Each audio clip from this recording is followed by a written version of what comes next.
எரேமியா தீர்க்கதரிசியின் புஸ்தகம் அதிகாரம் 32.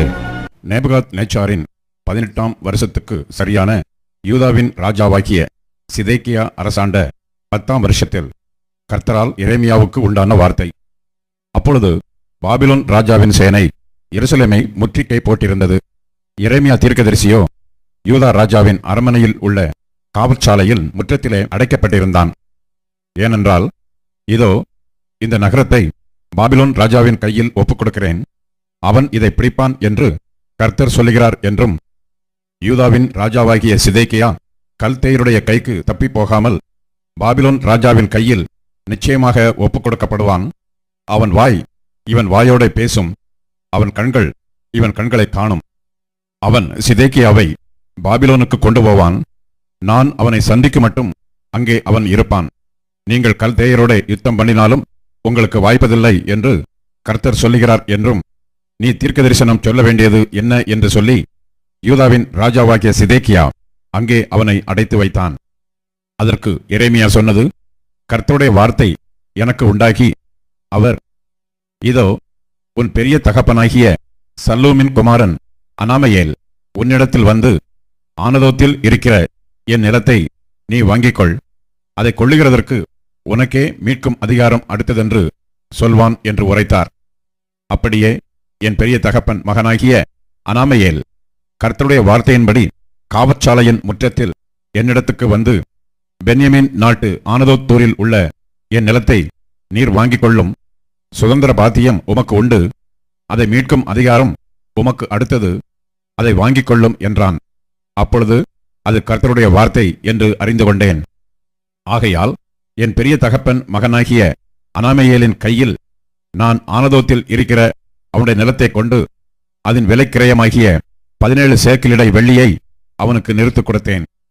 நான் பத்திரத்தில் கையெழுத்தையும் முத்திரையையும் போட்டு சாட்சிகளை வைத்து வெள்ளியை தராசிலே நிறுத்துக் கொடுத்த பின்பு, நான் சட்டத்துக்கும் பழக்கத்துக்கும் ஏற்றபடி முத்திரை போடப்பட்ட கிரய பத்திரத்தையும் திறந்திருக்கிற பிரதியையும் எடுத்து என் பெரிய தகப்பன் மகனாகிய அனாமயேலுடைய கண்களுக்கு முன்பாகவும் கிரயப்பத்திரத்தில் கையெழுத்து போட்ட சாட்சிகளுடைய கண்களுக்கு முன்பாகவும் காவற்சாலையின் முற்றத்தில் உட்கார்ந்திருந்த எல்லா யூதருடைய கண்களுக்கு முன்பாகவும் அதை மாசையாவின் குமாரனாகிய நேரியாவின் மகனான பாரூக்கினிடத்தில் கொடுத்து, அவர்களுடைய கண்களுக்கு முன்பாக பாரூக்கை நோக்கி, இஸ்ரவேலின் தேவனாகிய சேனைகளின் கர்த்தர் சொல்லுகிறது என்னவென்றால், நீ முத்திரை போடப்பட்ட கிரயப்பத்திரமும் திறந்திருக்கிற பிரதி பத்திரமுமாகிய இந்த சாசனங்களை வாங்கி அவைகள் அநேக நாள் இருக்கும்படிக்கு அவைகளை ஒரு மண்பாண்டத்திலே வை. ஏனெனில் இனி இந்த தேசத்தில் வீடுகளும் நிலங்களும் திராட்சைத் தோட்டங்களும் கொள்ளப்படும் என்று இஸ்ரவேலின் தேவனாகிய சேனைகளின் கர்த்தர் சொல்லுகிறார் என்றேன். நான் கிரயப்பத்திரத்தை நேரியாவின் குமாரனாகிய பாரூக்கினிடத்தில் கொடுத்த பின்பு நான் கர்த்தரை நோக்கி பண்ணின விண்ணப்பமாவது, ஆ கர்த்தராகிய ஆண்டவரே, இதோ, தேவரீர் உம்முடைய மகா பலத்தினாலும் நீட்டப்பட்ட உம்முடைய பயத்தினாலும் வானத்தையும் பூமியையும் உண்டாக்கினீர். உம்மாலே செய்யக்கூடாத அதிசயமான காரியம் ஒன்றும் இல்லை. 1000 தலைமுறைகளுக்கும் கிருபை செய்கிறவரும் பிதாக்களுடைய அக்கிரமத்தை அவர்களுடைய பின்னடியார் பிள்ளைகளின் மடியிலே சரிக்கட்டுகிறவருமாகிய சேனைகளின் கர்த்தர் என்னும் நாமமுள்ள மகத்துவமும் வல்லமையும் உள்ள தேவனே, யோசனையிலே பெரியவரும் செயலிலே வல்லவருமாயிருக்கிறீர். அவனவனுக்கு அவனவனுடைய வழிக்கு தக்கதாகவும் அவனவனுடைய கிரியைகளின் பலனுக்கு தக்கதாகவும் அளிக்கும்படி உம்முடைய கண்கள் மனுப்புத்திரருடைய எல்லா வழிகளின் மேலும் நோக்கமாயிருக்கின்றன. இஸ்ரவேலிலும் மற்ற மனுஷருக்குள்ளும் இந்நாள் வரைக்கும் விளங்குகிற அடையாளங்களையும் அற்புதங்களையும் தேவரீர் எகிப்து தேசத்திலே செய்து இந்நாளில் நிற்கும் கீர்த்தியை உமக்கு உண்டாக்கி, இஸ்ரவேலாகிய உமது ஜனத்தை அடையாளங்களினாலும் அற்புதங்களினாலும் பலத்த கையினாலும் ஓங்கிய புயத்தினாலும் மகா பயங்கரத்தினாலும் எகிப்து தேசத்திலிருந்து புறப்பட பண்ணி அவர்களுடைய பிதாக்களுக்கு நீர் கொடுப்பேன் என்று ஆணையிட்ட பாலும் தேனும் ஓடிய தேசமாய் இருக்கிற இந்த தேசத்தை அவர்களுக்கு கொடுத்தீர். அவர்கள் அதற்குள் பிரவேசித்து அதை சுதந்திரித்துக் கொண்டார்கள். ஆனாலும் அவர்கள் உமது சத்தத்துக்கு செவிகொடாமலும் உமது நியாயப்பிரமாணத்தில் நடவாமலும் செய்யும்படி நீர் அவர்களுக்கு கற்பித்தது ஒன்றையும் செய்யாமலும் போனார்கள். ஆதலால் இந்த தீங்கையெல்லாம் அவர்களுக்கு நேரிட பண்ணினீர். இதோ கொத்தளங்கள் போடப்பட்டிருக்கிறது. நகரத்தை பிடிக்க வருகிறார்கள். பட்டயத்தின் நிமித்தமும் பஞ்சத்தின் நிமித்தமும் கொள்ளை நோயின் நிமித்தமும் இந்த நகரம் அதற்கு விரோதமாய் யுத்தம் பண்ணுகிற கல்தேயரின் கையிலே கொடுக்கப்படுகிறது. நீர் சொன்னபடி சம்பவிக்கிறது. இதோ நீர் அதை பார்க்கிறீர். கர்த்தராகிய ஆண்டவரே, நகரம் கல்தேயரின் கையிலே கொடுக்கப்படுகிறதா இருந்தும் தேவரீர் என்னை நோக்கி, நீ உனக்கு ஒரு நிலத்தை விலை கிரயமாக கொண்டு அதற்கு சாட்சிகளை வை என்று சொன்னீரே என்றேன். அப்பொழுது கர்த்தருடைய வார்த்தை எரேமியாவுக்கு உண்டாகி, அவர், இதோ நான் மாம்சமான யாவருக்கும் தேவனாகிய கர்த்தர். என்னாலே செய்யக்கூடாத அதிசயமான காரியம் ஒன்றுண்டோ? ஆதலால் இதோ நான் இந்த நகரத்தை கல்தேயரின் கையிலும் பாபிலோன் ராஜாவாகிய நேபுகாத் நேச்சாரின் கையிலும் ஒப்புக் கொடுக்கிறேன். அவன் இதை பிடிப்பான் என்று கர்த்தர் சொல்லுகிறார். இந்த நகரத்துக்கு விரோதமாய் யுத்தம் பண்ணுகிற கல்தேயர் உட்பிரவேசித்து இந்த நகரத்தை தீக்கொளுத்தி இதை சுட்டரிப்பார்கள். எனக்கு கோபம் உண்டாக்கும்படி எந்த வீடுகளின் மேலும் பாகாலுக்கு தூபம் காட்டி அந்நிய தேவர்களுக்கு பானபலிகளை வார்த்தார்களோ அந்த வீடுகளையும் சுட்டரிப்பார்கள். இஸ்ரவேல் புத்திரரும் யூதா புத்திரரும் தங்கள் சிறு வயது முதல் என் பார்வைக்கு பொல்லாப்பானதையே செய்து வந்தார்கள்.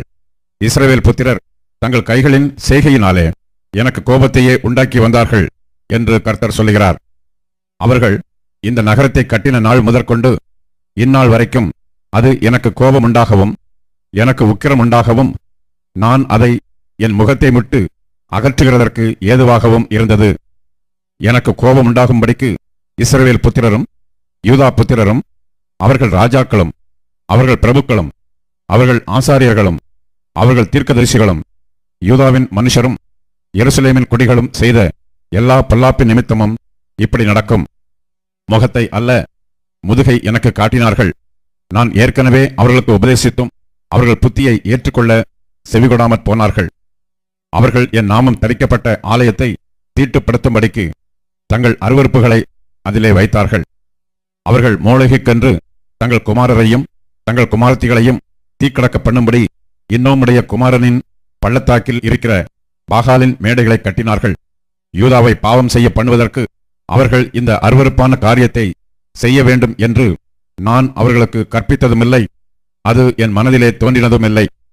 இப்படி இருக்கையில் பட்டயத்தாலும் பஞ்சத்தாலும் கொள்ளை நோயாலும் பாபிலோன் ராஜாவின் கையில் ஒப்புக் கொடுக்கப்பட்டு போம் என்று நீங்கள் சொல்லுகிற இந்த நகரத்தை குறித்து இஸ்ரவேலின் தேவனாகிய கர்த்தர் சொல்லுகிறது என்னவென்றால், இதோ என் சினத்திலும் என் கோபத்திலும் என் மகா உக்கிரத்திலும் நான் அவர்களை துரத்தின எல்லா தேசங்களிலுமிருந்து அவர்களை சேர்த்து கொண்டு அவர்களை இந்த ஸ்தலத்துக்கு திரும்பி வரவும் இதிலே சுகமாய் தங்கியிருக்கவும் பண்ணுவேன்.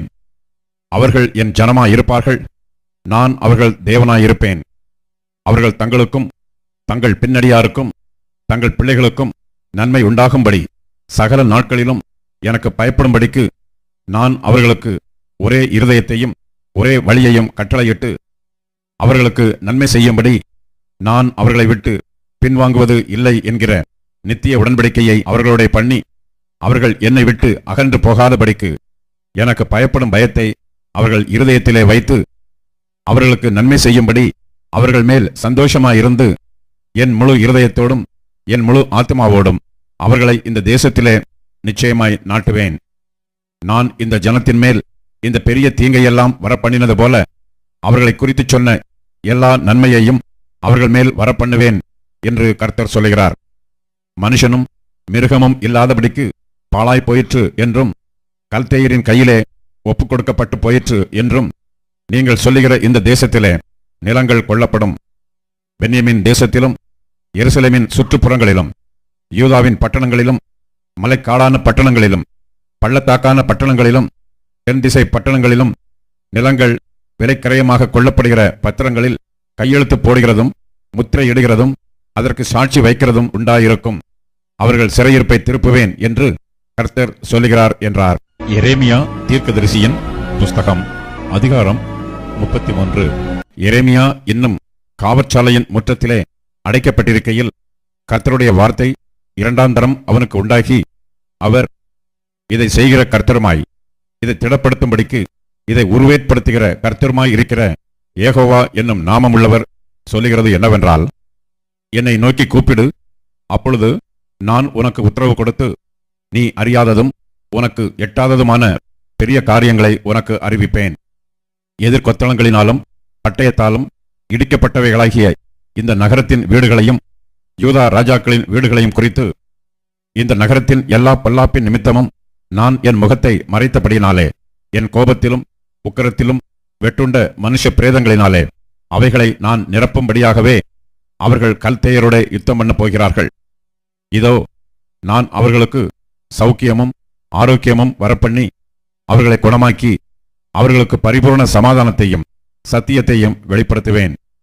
நான் யூதாவின் சிறையிருப்பையும் இஸ்ரவேலின் சிறையிருப்பையும் திருப்பி முன் இருந்தது போல அவர்களை கட்டுவித்து, அவர்கள் எனக்கு விரோதமாய் குற்றம் செய்த அவர்களுடைய எல்லா அக்கிரமங்களுக்கும் அவர்களை நீங்களாக்கி சுத்திகரித்து, அவர்கள் எனக்கு விரோதமாய் குற்றம் செய்து எனக்கு விரோதமாய் துரோகம் பண்ணின அவர்களுடைய எல்லா அக்கிரமங்களையும் மன்னிப்பேன்.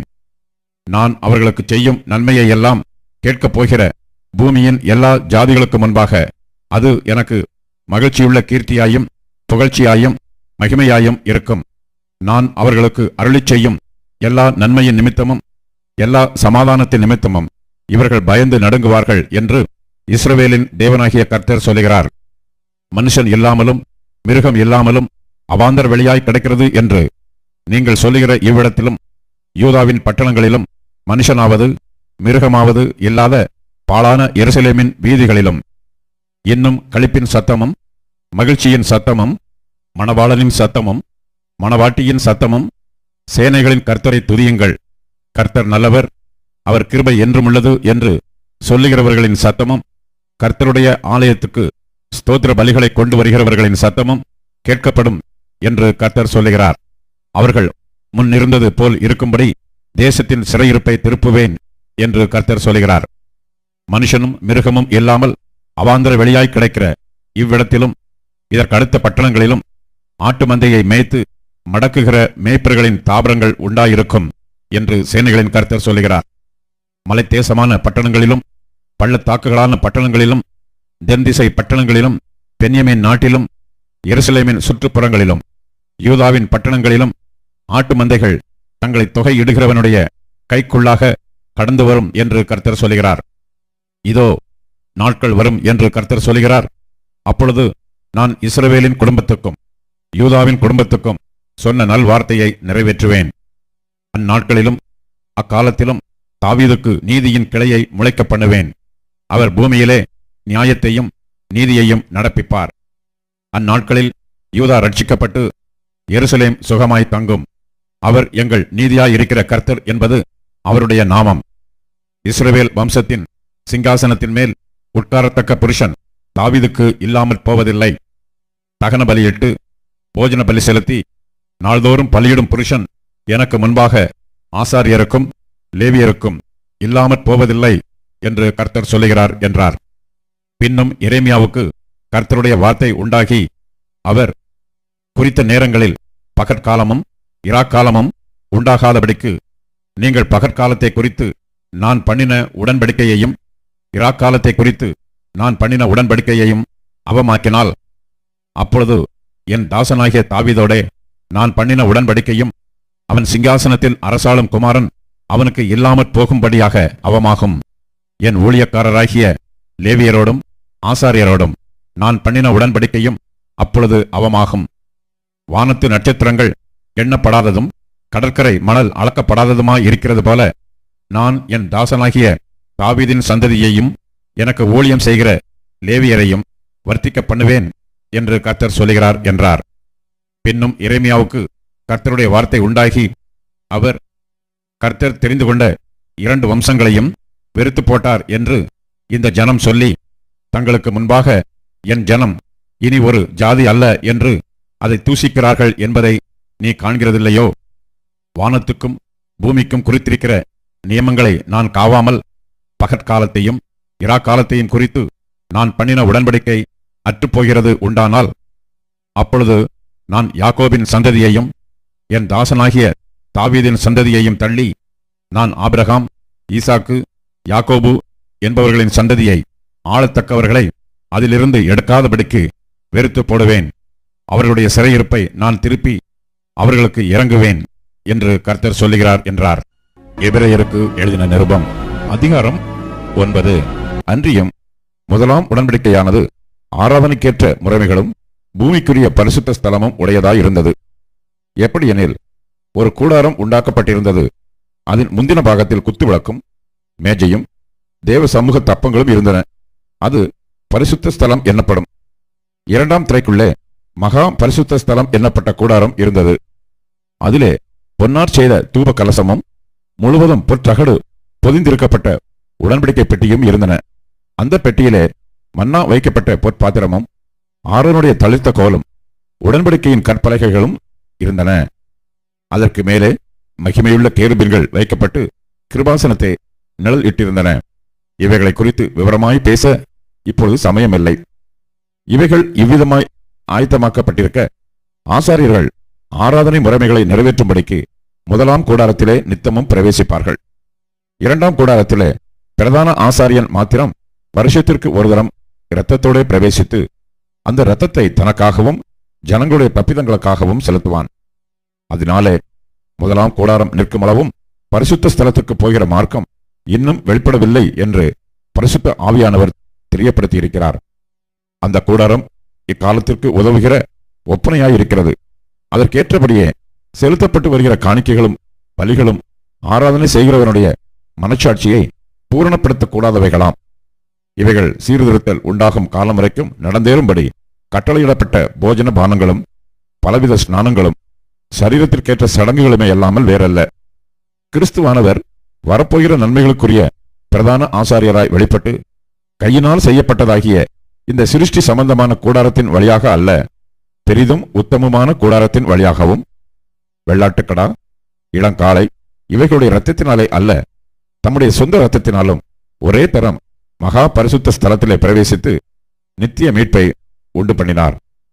அது எப்படி எனில், காளை வெள்ளாட்டுக்கடா இவைகளின் இரத்தமும் தீட்டுப்பட்டவர்கள் மேல் தெளிக்கப்பட்ட கடாரியின் சாம்பலும் சரீர சுத்தி உண்டாகும்படி பரிசுத்தப்படுத்துமானால் நித்திய ஆவியினாலே தம்மைத்தாமே பழுதற்ற பலியாக தேவனுக்கு ஒப்புக் கொடுத்த கிறிஸ்துவனுடைய ரத்தம் ஜீவனுள்ள தேவனுக்கு ஊழியம் செய்வதற்கு உங்கள் மனச்சாட்சியை செத்த கிரியைகளறச் சுத்திகரிப்பது எவ்வளவு நிச்சயம்.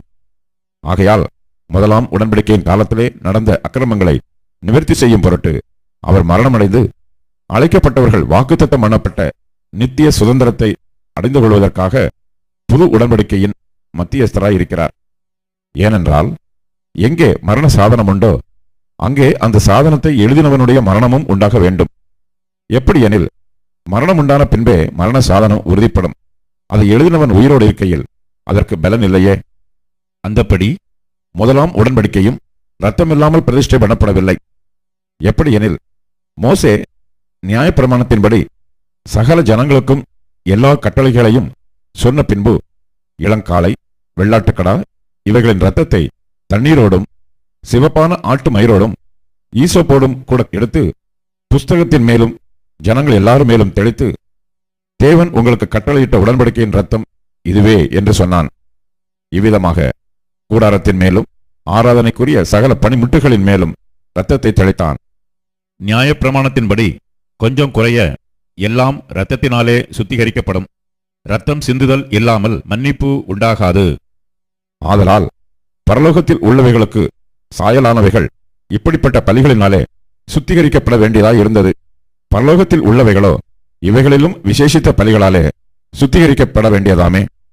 அந்தப்படி மெய்யான பரிசுத்த ஸ்தலத்துக்கு அடையாளமான கையினால் செய்யப்பட்டதாய் இருக்கிற பரிசுத்த ஸ்தலத்திலே கிறிஸ்துவானவர் பிரவேசியாமல் பரலோகத்திலே தானே இப்பொழுது நமக்காக தேவனுடைய சமூகத்தில் பிரத்யட்சமாகும்படி பிரவேசித்திருக்கிறார். பிரதான ஆசாரியன் அந்நிய இரத்தத்தோடு வருஷந்தோறும் பரிசுத்த ஸ்தலத்திற்குள் பிரவேசிக்கிறது போல அவர் அநேகந்தரம் தம்மை பலியிடும்படிக்கு பிரவேசிக்கவில்லை. அப்படி இருந்ததானால் உலகம் உண்டானது முதற்கொண்டு அவர் அநேகந்தரம் பாடுபட வேண்டியதா இருக்குமே. அப்படி அல்ல, அவர் தம்மைத்தாமே பலியிடுகிறதினாலே பாவங்களை நீக்கும் பொருட்டாக இந்த கடைசி காலத்தில் ஒரே தரம் வெளிப்பட்டார். அன்றியும் ஒரே தரம் மரிப்பதும் பின்பு நியாயத்தீர்ப்படைவதும் மனுஷருக்கு நியமிக்கப்பட்டிருக்கிறபடியே கிறிஸ்துவும் அநேகருடைய பாவங்களை சுமந்து தீர்க்கும்படிக்கு ஒரே தரம் பலியிடப்பட்டு தமக்காக காத்துக் கொண்டிருக்கிறவர்களுக்கு ரட்சிப்பை அருளும்படி இரண்டாம் தரம் பாவமில்லாமல் தரிசனமாவார்.